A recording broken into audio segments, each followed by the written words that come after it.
Bienvenue dans cette édition spéciale. Bienvenue au 20h. Qu'est-ce qui se passe donc dans des églises? Maître Assira est donc avec nous pour l'une des santé de faire d'abord de Monsieur Paul Biya, président donc de la République. Vous le savez donc que depuis un certain temps, donc les regards, les caméras sont donc braqués, voire même les radars.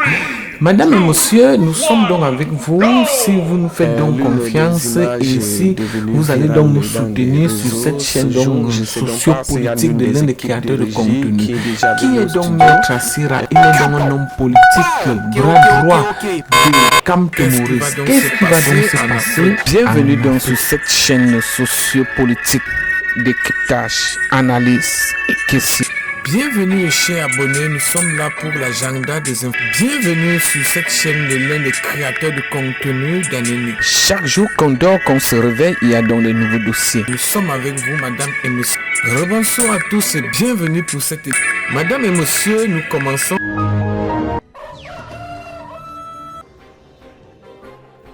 Cette photo fait jaser sur la toile, elle a fait parler plus d'un, elle a même divisé l'opinion publique. Sur la photo, on voit le président de la République serrer la main de Maître Claude Assira. Le problème n'est pas la photo, le problème c'est justement la publication qui a été faite accompagnée d'un texte sur la page officielle de Maître Claude Assira.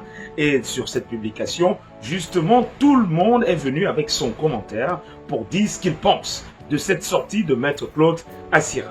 Alors, dans cette vidéo, ce qu'on va faire, c'est justement parler de l'opportunité d'une telle sortie à la veille des élections présidentielles. On va aussi revenir de long à large sur les commentaires qui ont été apposés sur la publication de Maître Claude Assira. Alors, si vous nous rejoignez à l'instant... Ok, c'est bon. C'est vous abonner si ce n'est pas encore le cas, appuyez sur le pouce bleu ou alors à justement appuyer sur la cloche de notification pour avoir accès à nos contenus. Ici, on parle des faits de société, des faits d'actualité et aussi des faits politiques. On revient sur ces faits-là, on les analyse tous ensemble.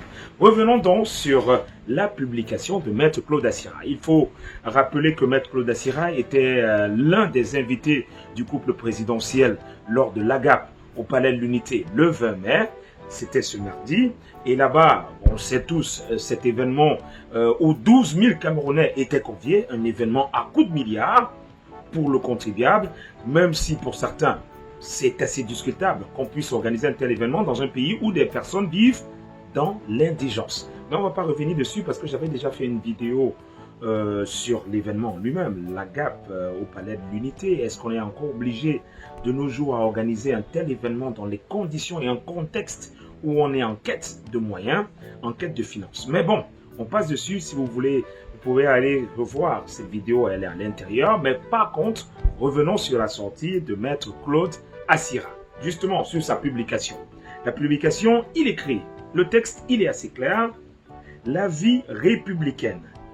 Belle expérience que ce moment passé au Palais de l'Unité ce 20 mai 2025, à l'occasion de la fête éponyme. On va enlever les tracasseries d'accès et de sortie du palais. Ça, c'est le début du texte. Et il poursuit. On y retrouve tout le gratin mondain sous les dorures de la République. Tout le monde est beau. Tout le monde est gentil. Beaucoup de témoignages de sympathie. J'ai aussi égoïstement été heureux de vérifier une certaine popularité toujours très flatteuse. Le vin y est bon. Les petits fours aussi. Quant au PRC, président de la République, attente interminable, puis il est arrivé, grand moment d'émotion, quoi qu'on dise. Il est venu de notre côté très rapidement, en me serrant la main. Il m'a regardé du genre, je connais le type si où est. Nos regards se sont croisés. Je croyais qu'il voulait vraiment me dire quelque chose, une remontrance. Puis finalement rien. Il a continué à serrer des mains impatientes de rencontrer la sienne. Cela étant, il garde bon œil. Il a son âge, ça se sent à sa démarche, mais ce n'est pas le légume que les journalistes ou certains hommes politiques nous présentent. Ça se sent à l'acuité et à la vivacité de son regard. même sa poignée de main, je m'attendais à un truc flasque et mou. Mais on sent une certaine vigueur. Dans l'ensemble, très grand moment. Vraiment, je ne regrette pas.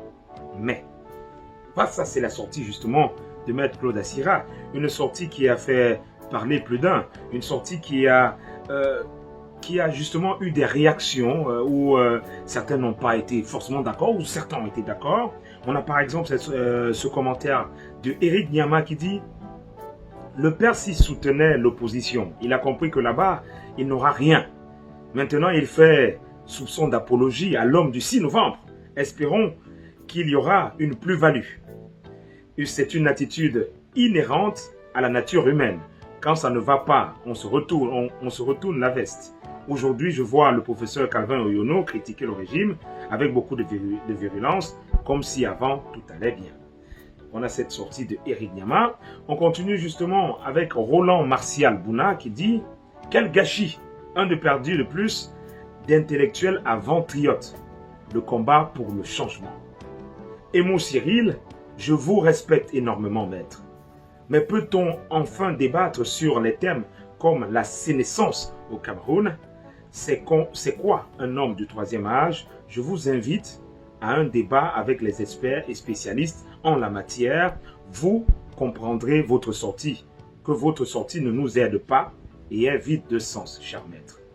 Par contre, ailleurs, Achille et Kene, je comprends maintenant pourquoi les talibans veulent te manger. Joël, on a Dralan Michael qui dit bravo maître Assira. Donc, il y a certains qui sont plutôt d'accord avec cette sortie de maître Claude Assira. Donc ça c'est pour la quintessence des commentaires sous sa page. Mais par ailleurs, il y a cet autre débat. Pourquoi une telle sortie? Quelle est l'opportunité d'une sortie comme celle-là à la veille des élections? Parce qu'il faut rappeler que nous sommes à 5 mois des élections présidentielles au Cameroun. Et le mois de juin est un mois qui est important pour le processus électoral parce que au mois de juin, on risque, le président va devoir convoquer le corps électoral. Justement, parlons donc de l'opportunité de cette sortie. Il faut rappeler qu'il y a quelques mois, la légitimité de la prochaine candidature du président Biya a divisé l'opinion publique. Il faut rappeler que sur le plan légal, le président de la République a le droit de poser une prochaine candidature. Mais le cas de la légitimité pose caution. Parce que, il faut le rappeler, on a eu la sortie de plusieurs prélats qui sont montés sur le créneau pour dénoncer et accuser une prochaine candidature du président Biya. Par exemple, le 25 décembre 2024, Monseigneur Cléda a évoqué le caractère irréaliste d'une candidature du président Biya. Pour Monseigneur Cléda, le président Biya pourrait vaquer à d'autres occupations, comme sûrement se reposer. Voilà donc l'opportunité d'une telle sortie. On est en droit de se poser la question, est-ce que là, Maître Claude Assira, au bout de cette sortie, où il vient justement parler de la forme olympique, de la santé, de la vigueur du président de la République, est-ce qu'il ne vient pas donc donner un boost à la légitimité de la candidature du président de la République? Ce qui apparaît de plus en plus logique dans cette sortie de Maître Claude Assira, c'est qu'elle apparaît comme un élément de communication visant à influencer l'opinion publique divisée quant à une prochaine candidature du président Biya. Il faut le rappeler, je disais déjà à l'entame qu'il y a plusieurs semaines, cette candidature semble être irréaliste pour certains Camerounais.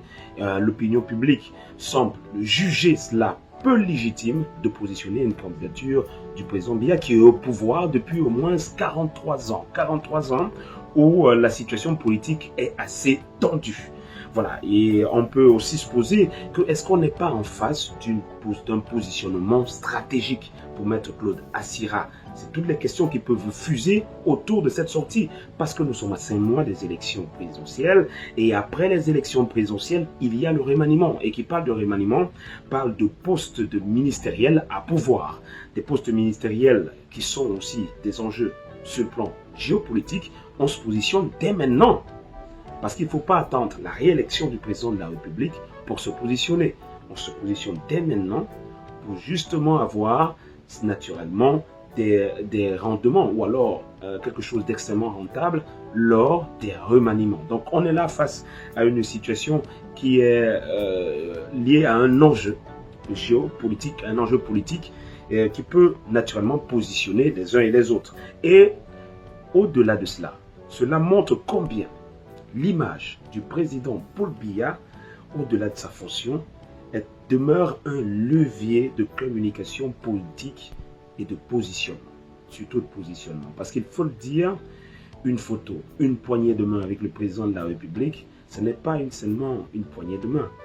Ça peut être aussi un élément déclencheur sur une volonté politique donnée.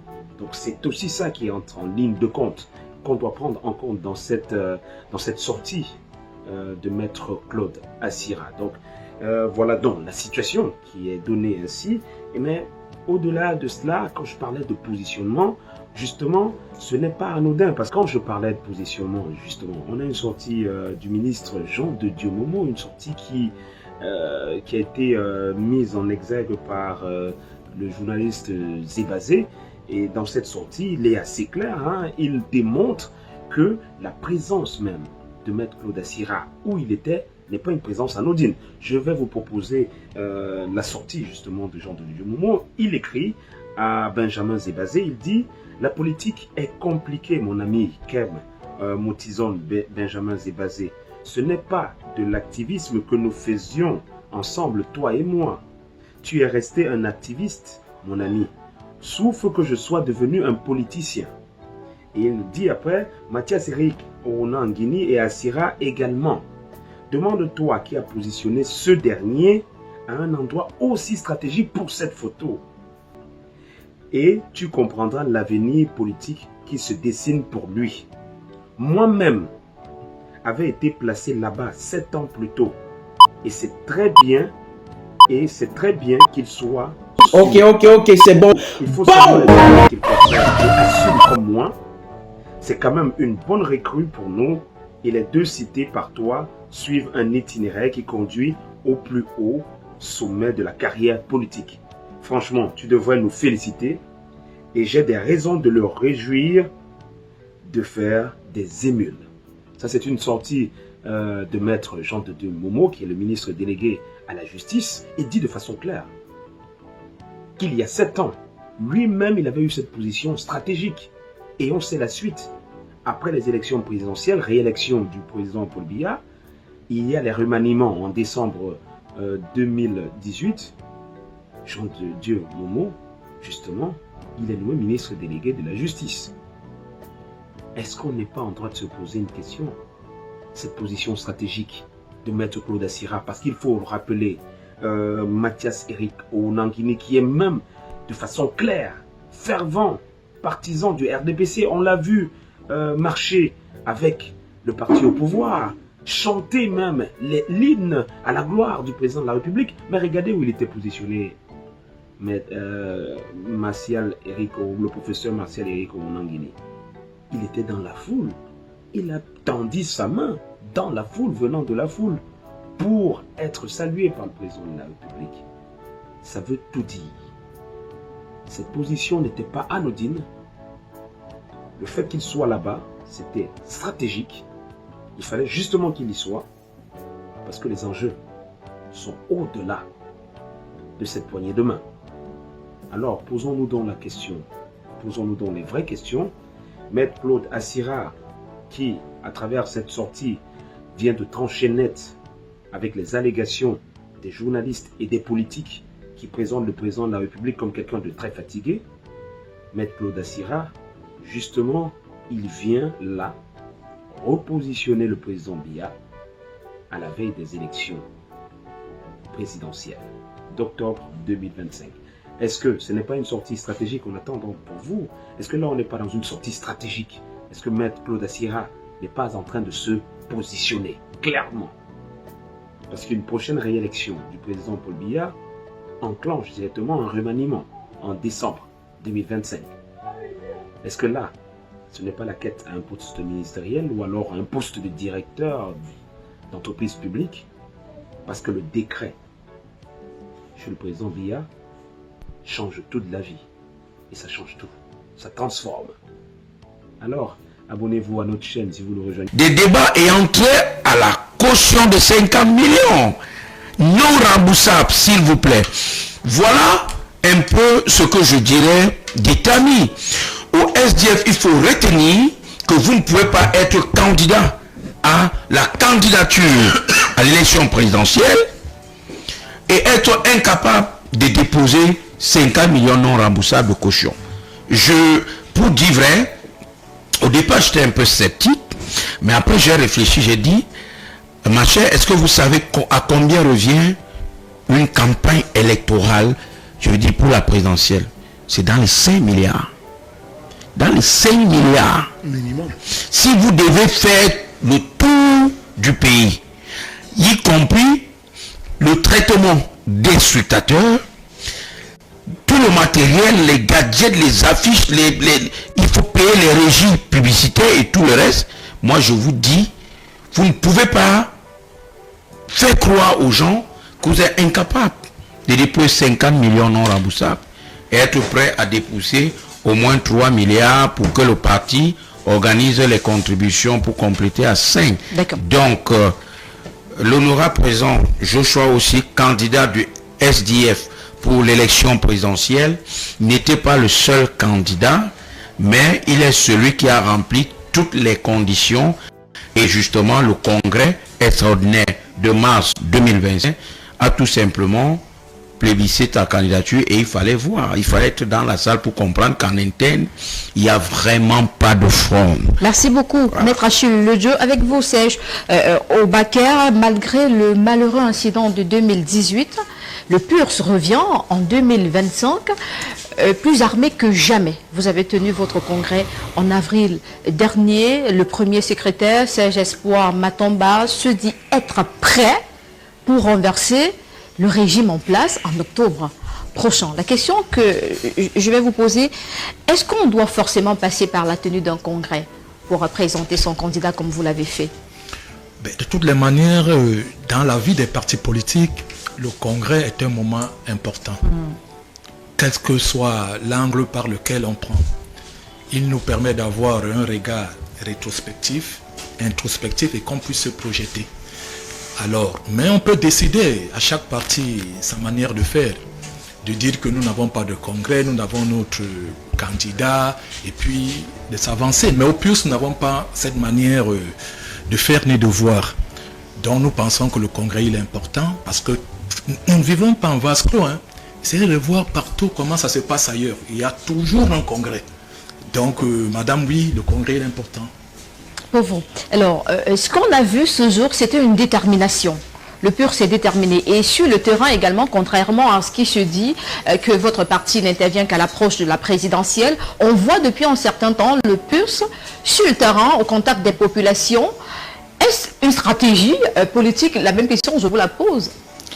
Le PUR est dans la réelle politique. Aujourd'hui, on aime beaucoup les plateaux de télévision. On aime les réseaux sociaux. Mais quand on dit le PUR n'intervient qu'à la veille des élections, comment le PUR se fait pour être qualifié déjà présenter un candidat s'il n'a pas d'élus? Les élus, c'est à partir des élections qu'on les a. Ça veut donc dire que le PUR, n'importe comment, et puis les Camerounais, il ne faut pas les traiter de bêtes. Vous ne pouvez pas revenir à la veille des élections et bénéficier de leur suffrage. Ce n'est pas possible. Ça veut dire qu'ils connaissent bien le Serge Espoir Matomba, il y a une histoire. C'est beaucoup plus le terrain. Ça veut dire que je pense que c'est... Vous avez l'habitude d'organiser ce genre d'émission.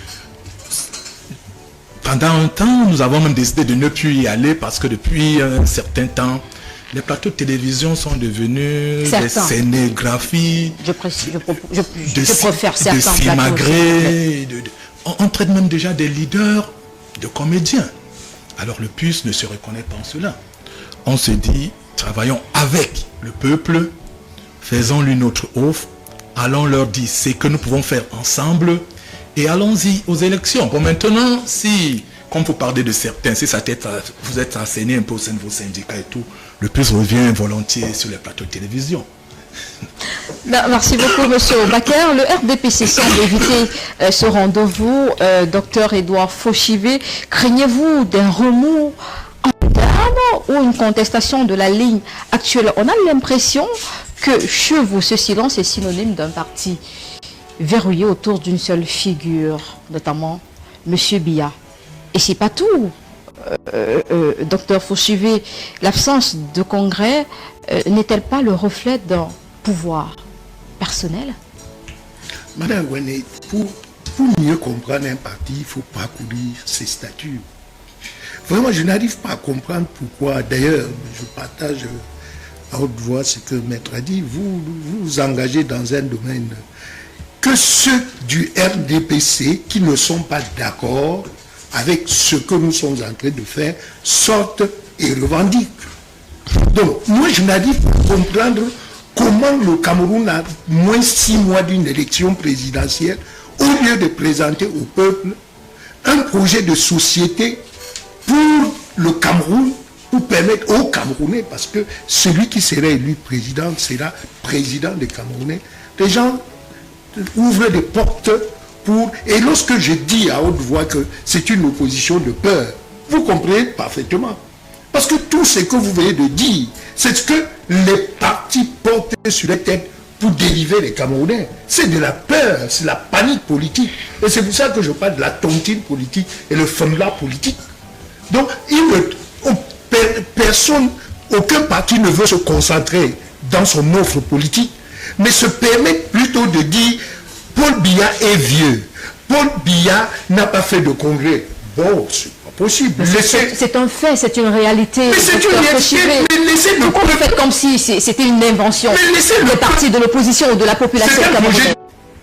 Parlons Cameroun, nous venons de fêter il y a quelques jours l'unité nationale. Est-ce que cette unité nationale aujourd'hui fait partie normalement de la force de chaque parti politique qui en réalité fait son travail, choisit ceux qui vont donc concourir au vu maintenant de ce que le législateur a défini? Il n'y a que 3 possibilités. Si les 3 possibilités sont remplies, eh bien on y va.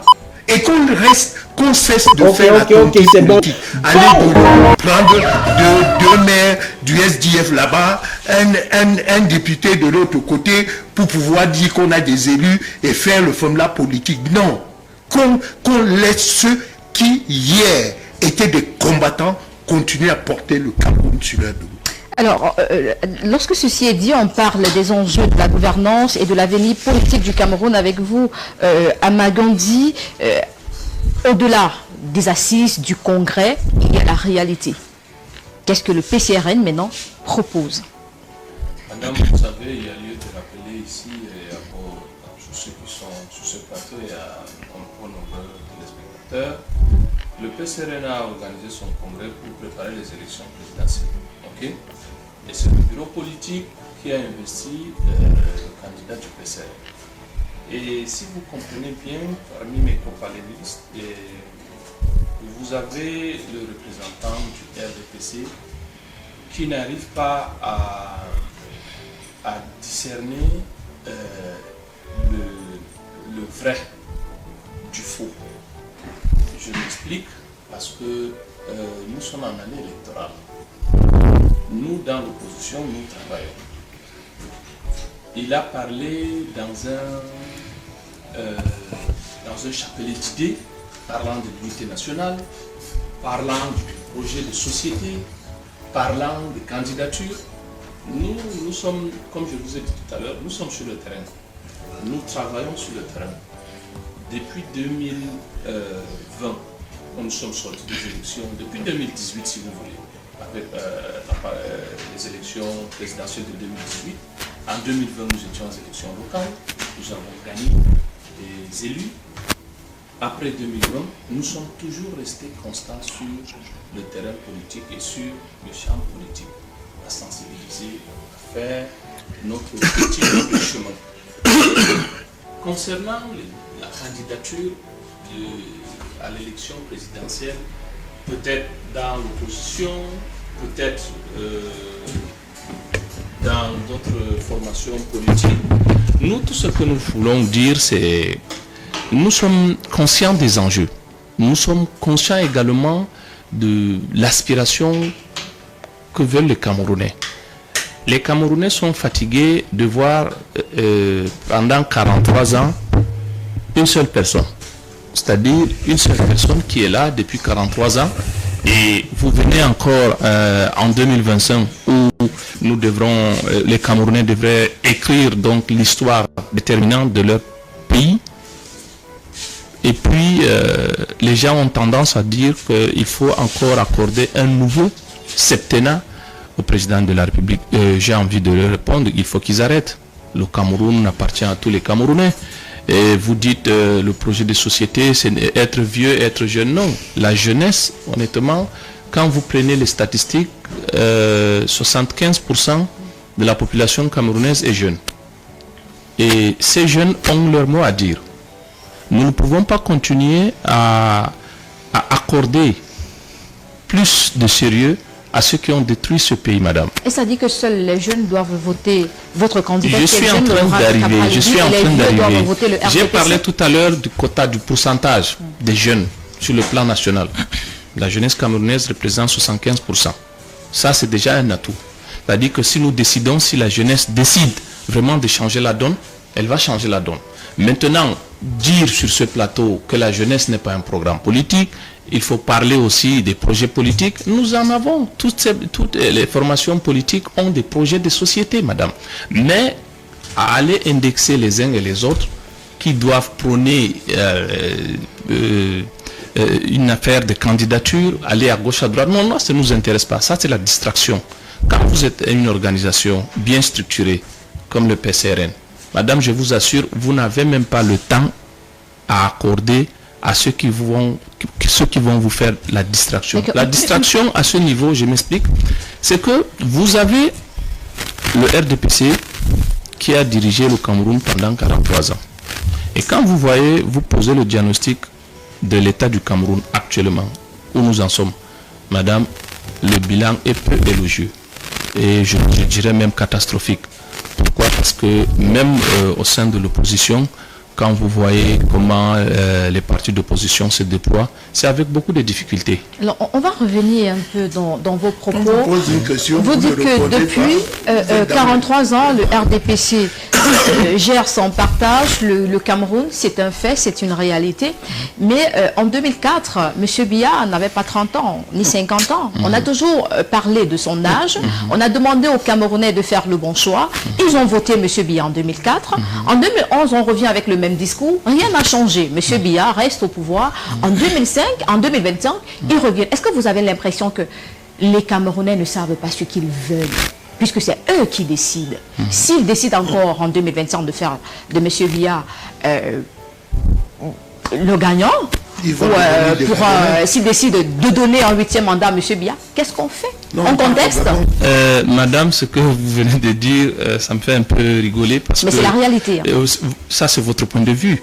Bon, maintenant, en tant qu'opposant du régime et en tant que leader, en tant que jeune politique, ce que je peux vous expliquer est simple.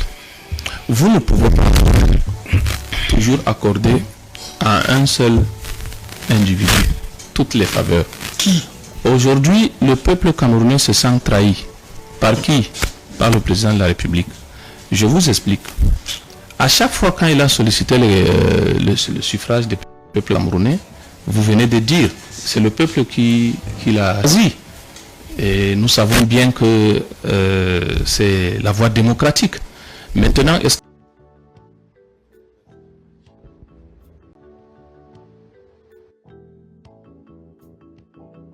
presque arrivé à la fin de cette édition spéciale depuis nos centres de production. Nous décryptons, nous analysons et nous posons la problématique. Alors, bienvenue sur cette chaîne politique d'Afrique, décryptage, analyse, comme je vous expliquais. Madame et monsieur, rebonsoir à tous et bienvenue pour que cette prochaine édition du 20h, si vous le voulez donc très bien. Bao!